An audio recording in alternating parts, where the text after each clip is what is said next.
சங்கதி 24 செய்திகளோடு இணைந்திருக்கிறீர்கள். விரிவான செய்திகளுக்கு செல்ல முன்னதாக முதலில் இன்றைய நாளுக்கான தலைப்புச் செய்திகள். தமிழ் மக்கள் மீது மீண்டும் முன்னெடுக்கப்பட்ட அரச பயங்கரவாதம். மன்னார் சம்பவம் தொடர்பில் ஸ்ரீகாந்தா கருத்து. ஜாழ் உள்ளிட்ட பகுதி மக்களுக்கு வெளியானது முக்கிய அறிவித்தல். முல்லைத்தீவு இளைஞர்களை காவு கொண்ட கோர விபத்து, பலி எண்ணிக்கை உயர்வு. ரணிலும் மகிந்தவும் நம்பவன் திருடர்கள், கடுந்தொனியில் சாடும் தமிழ் அமைச்சர். யாழ் பல்கலைக்கழக ஆசிரியர் சங்கம் வீதிக்கிறங்கிய போராட்டம். கிளிநொச்சி வெடிப்பு சம்பவம், தீவிர தேடுதலில் மீட்கப்பட்ட மேலும் பல வெடிகுண்டுகள். கெகல்பத்ர பத்மேவுக்கு தகவல் அளித்து துரோகமிழைத்த காவல்துறை அதிகாரி. மூன்றாவது தடவையாகவும் திறக்கப்பட்டது யாழ் பொருளாதார மத்திய நிலையம். வடமாகாண கல்வி புலத்தில் குளறுபடிகள், என்பிபி எம்பிக்கள் தொடர்பில் ஆசிரியர் சங்கம் குற்றச்சாட்டு. அர்ஜுனாவை எதிர்க்கட்சித் தலைவராக்குங்கள், விமல் வீரவன்ச தெரிவிப்பு. தொடர்வன விரிவான செய்திகள். மன்னாரில் தமது இருப்பின் உரிமைக்காக போராடும் மக்கள் மீது மேற்கொள்ளப்பட்ட அடக்குமுறை வன்முறையானது மீண்டும் தமிழ் மக்கள் மீது அரங்கேற்றப்பட்ட அரச பயங்கரவாதத்தின் அப்பட்டமான வெளிப்பாடு என தமிழ் தேசிய கட்சியின் தலைவர் என் ஸ்ரீகாந்தாஸ் தெரிவித்தார். யாழ்ப்பாணம் மாட்டின் வீதியில் உள்ள தனியார் விருந்தினர் விடுதியில் இடம்பெற்ற ஊடக சந்திப்பின் போது அவர் இவ்வாறு தெரிவித்தார். மன்னார் காற்றாலை மின் உற்பத்தி திட்டத்துக்கு எதிரான அந்த மாவட்ட மக்களின் உண்மையான நீதியான போராட்டத்தை அரசாங்கம் ஏற்றுக்கொள்ளவில்லை என்றால் அது சட்டவிரோதமானது என்று கருதியிருந்தால் அதில் ஈடுபட்ட மக்களை சட்ட ரீதியாக கைது செய்திருக்க வேண்டும். ஆனால் அவர்களை தாக்குவதற்கும் காயங்களை ஏற்படுத்துவதற்கும் அரசாங்கத்துக்கு எந்த அதிகாரமும் இல்லை என்றும் அவர் குற்றம் சாட்டியுள்ளார். வடக்கு உள்ளிட்ட பல மாவட்டங்களில் அவ்வப்போது மணித்தியாலத்துக்கு 30 முதல் 40 கிலோமீட்டர் வரை பலத்த காற்று வீசக்கூடும் என வளிமண்டலவியல் திணைக்களம் எதிர்வு கூறியுள்ளது. வளிமண்டலவியல் திணைக்களம் இன்று வெளியிட்டுள்ள அறிக்கையில் இதனை தெரிவித்துள்ளது.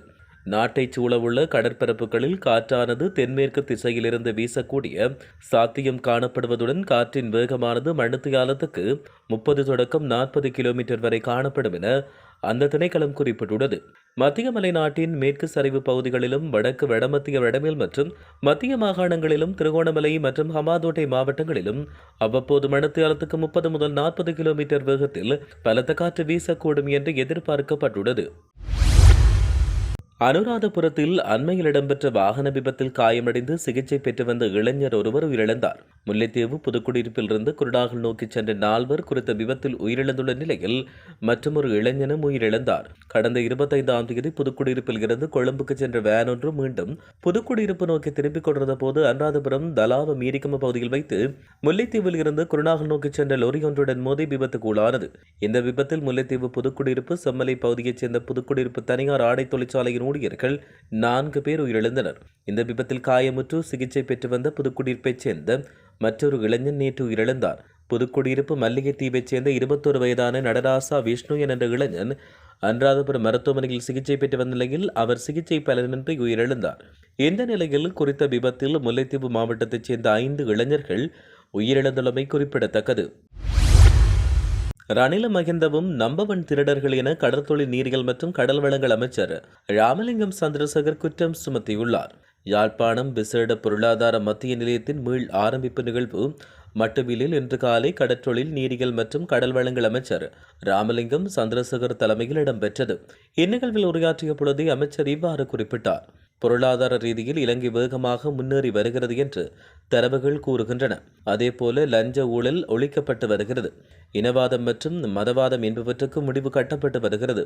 இலங்கையில் வாழும் மூவின மக்களும் ஓரணியில் திரள வேண்டும். அவ்வாறு நடந்தால் இலகுவில் முன்னோக்கி சென்று விடலாம். இதையே எமது ஜனாதிபதி தோழர் எல்லா இடங்களிலும் வலியுறுத்தி வருகிறார். ஆகவே இந்த இனவாதம் என்ற பிசாசுக்கு எமது நாட்டில் நிரந்தர முடிவு கட்ட வேண்டும். அதற்குரிய நடவடிக்கையை நாம் முன்னெடுக்கும் போது பழைய பிசாசுகள் மீண்டெழுவதை காண முடியும். பழைய திருடர்கள் ஓரணியில் திரண்டுள்ளனர். அதிகாரத்துக்கா சதி மற்றும் சூழ்ச்சிகளை செய்ய முடியுமா என்பது பற்றி ஆராய்கின்றனர். இனவாதத்தை தூண்டியேனும் தமது இருப்பை தக்க வைத்துக் கொள்ள முடியுமா என்பது பற்றி கதைப்பதாக அவர் தெரிவித்தார். பல்வேறு கோரிக்கைகளை முன்வைத்து நாடளாவிய ரீதியில் உள்ள அரச பல்கலைக்கழக விரிவுரையாளர்கள் ஒருநாள் அடையாள படிப்புறக்கணிப்பொன்றை முன்னெடுத்துள்ளனர். அந்த வகையில் யாழ் பல்கலைக்கழக ஆசிரியர் சங்கம் இலங்கை பல்கலைக்கழக ஆசிரியர் சங்கத்தின் சம்மேளனத்துடன் இணைந்து அடையாள போராட்டம் ஒன்று இன்று காலை 10:15 மணியளவில் முன்னெடுத்திருந்தனர். யாழ்ப்பாண பல்கலைக்கழகத்தின் பிரதான நுழைவாயிலை மறித்து முன்னெடுக்கப்பட்ட இந்த போராட்டத்தின் பொழுது பல்வேறு கோஷங்கள் அடங்கிய பதாதைகளை ஏந்தியவாறு அவர்கள் போராட்டத்தில் ஈடுபட்டிருந்தனர். கிளிநொச்சி தட்டுவான்கொட்டி பகுதியில் இன்றும் வெடிக்காத நிலையில் இருந்த வெடிகுண்டுகள் கண்டுபிடிக்கப்பட்டுள்ளதாக தெரிவிக்கப்படுகின்றது. இந்த பகுதியில் நேற்று ஒரு வெடிப்புச் சம்பவம் இடம்பெற்று 2 படுகாயமுற்ற நிலையில் சிகிச்சை பெற்று வருகின்றனர். இந்நிலையில் தட்டுவான்கொட்டி பகுதி முழுவதும் தேடுதல் நடவடிக்கை மேற்கொள்ளப்பட்டுள்ளதாக தெரிவிக்கப்படுகிறது. இதன்பொழுது வெடிக்காத நிலையில் இருந்த வெடிகுண்டுகள் கண்டுபிடிக்கப்பட்டுள்ளன. குறித்த வெடிகுண்டுகளை மீட்பதற்கு நீதிமன்றின் உத்தரவை பெறுவதற்கான நடவடிக்கைகள் மேற்கொள்ளப்பட்டு வருகிறது. இதேவேளை குறித்த பகுதியில் நேற்று இடம்பெற்ற குண்டுவெடிப்பு சம்பவத்தில் பலத்த காயமுற்ற இருவரும் கிளிநொச்சி மாவட்ட வைத்தியசாலையின் அவசர சிகிச்சை பிரிவில் அனுமதிக்கப்பட்டுள்ளமை குறிப்பிடத்தக்கது. துபாயில் இருக்கும் தருண் என்ற நபர் உதவி காவல்துறை கண்காணிப்பாளர்கள் ரொஹான் ஒலுகல மற்றும் மஹிந்த ஜெயசுந்தர் ஆகியோர் தன்னை கைது செய்ய இந்தோனேசியாவுக்கு வந்ததாக ஒரு மூத்த காவல்துறை அதிகாரி தனக்கு தெரிவித்ததாக குறிப்பிட்டார். தருண் என்ற நபர் கேகல்பத்ர பத்மேவின் பாதாள உலக கும்பலின் ஒரு முக்கிய உறுப்பினரும் வெளிநாட்டில் உள்ளவரும் ஆவார். அதன்படி கேகல்பத்ர பத்மேவுக்கு தகவல் கொடுத்ததாக கூறப்படும் காவல்துறை அதிகாரியை கைது செய்ய காவல்துறை விரிவான விசாரணையை தொடங்கியுள்ளது. இதுகுறித்து அவநம்பிக்கை தெரிவித்த காவல்துறை அதிபர் பிரியந்த பீரசூரிய காவல்துறையில் இருக்கும்போது இந்த துரோகத்தை செய்த அதிகாரியை மன்னிக்க முடியாது என்று குறிப்பிட்டார். யாழ்ப்பாணம் மட்டுவிலில் அமைந்துள்ள விசேட பொருளாதார மத்திய நிலையம் மீண்டும் திறந்து வைக்கப்பட்டுள்ளது. பொருளாதார மத்திய நிலையத்தை நாடாவட்டி திறந்து வைத்ததோடு மொத்த விற்பனை வியாபாரமும் சம்பிரதாயபூர்வமாக ஆரம்பித்து வைக்கப்பட்டுள்ளது. கடல் தொழில் நீரியல் மற்றும் கடல் வளங்கள் அமைச்சர் ராமலிங்கம் சந்திரசேகர் தலைமையில் மீள் ஆரம்பிப்பு நிகழ்வு இன்று இடம்பெற்றது. இதன்போது வர்த்தக வாணிப உணவு பாதுகாப்பு மற்றும் கூட்டுறவு அபிவிருத்தி அமைச்சர் வசந்த சமரசிங்கவால் பொருளாதார மத்திய நிலையம் நாடாவட்டி திறந்து வைக்கப்பட்டது. இந்த நிகழ்வில் வடமாகாண ஆளுநர் நாடாளுமன்ற உறுப்பினர்களான இளங்குமரன், ஸ்ரீ பவானந்த ராஜா, ராஜீவ நாயக்கோர் கலந்து கொண்டனர். 200 மில்லியன் ரூபாய் செலவில் யாழ்ப்பாண விசேட பொருளாதார மத்திய நிலையம் 2022 ஆண்டு மார்ச் 20ஆம் தேதி அப்போதைய பிரதமர் மஹிந்த ராஜபக்சவால் முதற்தடவையாக திறந்து வைக்கப்பட்டமை குறிப்பிடத்தக்கது. வடமாகாண கல்வி புலத்தில் என்றும் இல்லாதவாறு அரசியல் தலையீடுகள் அதிகரித்துள்ளன. பதவி நியமனங்களின் போது தேசிய மக்கள் சக்தியின் ஆதரவாளர்களாக செயற்படுபவர்களுக்காக பரிந்துரைக்கும் செயற்பாடுகளில் அரசாங்க எம்பிக்கள் செயற்படுவதாக இலங்கை ஆசிரியர் சங்கத்தின் பொதுச்செயலாளர் ஜோசப் ஸ்டாலின் குற்றம் சுமத்தியுள்ளார். அவர் வெளியிட்ட அறிக்கையில் இவ்வாறு தெரிவித்தார். இந்த அறிக்கையில் அவர் மேலும் தெரிவிக்கையில், குறிப்பாக வன்னி மாவட்டத்தில் தேசிய மக்கள் சக்தியின் நாடாளுமன்ற உறுப்பினரின் தலையீடுகள் எல்லை மீறி செல்கின்றன. பாடசாலை நிகழ்வுகளில் அரசியல்வாதிகள் செல்லக்கூடாது என்று தேசிய மக்கள் சக்தியின் பிரதமரின் கூற்று வரும் வாய்ப்பேச்சோடு நின்றுவிட்டது. தம்மை அரசாங்க ஆதரவாளர்களாக காட்டி அரசாங்க தரப்பு அரசியல்வாதிகளை பாடசாலைக்கு அழைத்து குறுக்கு வழிகளில் வரப்பிரசாதங்களை அனுபவிக்கும் கீழ்நிலைக்கு சில பாடசாலை அதிபர்கள் செல்லும் நிலைக்கு வடமாகாண கல்வியில் அரசியல் தலையீடு அதிகரித்துள்ளது. குறிப்பாக இதுபோன்ற அரசியல் தலையீடுகள் முன்பிருந்த எந்த ஆட்சியிலும் இடம்பெறவில்லை.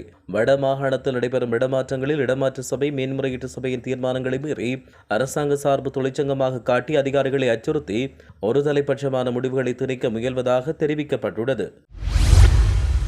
யாழ் மாவட்ட நாடாளுமன்ற உறுப்பினர் அர்ச்சுனா ராமநாதனை எதிர்க்கட்சித் தலைவராக்குமாறு தேசிய மக்கள் சக்தியின் தலைவர் விமல் வீரவன்ச கோரிக்கை விடுத்துள்ளார். தனியார் தொலைக்காட்சியொன்றில் நேற்று இரவு நடைபெற்ற அரசியல் நிகழ்வின் போது ஓரினச் சேர்க்கையாளர்களை இலங்கையின் சுற்றுலாத்துறை மேம்பாட்டுக்கு ஈர்ப்பது தொடர்பில் நிகழ்ச்சியின் ஒருங்கிணைப்பாளர் கேட்ட கேள்விக்கு பதிலளித்த போது அவர் இவ்வாறு தெரிவித்தார்.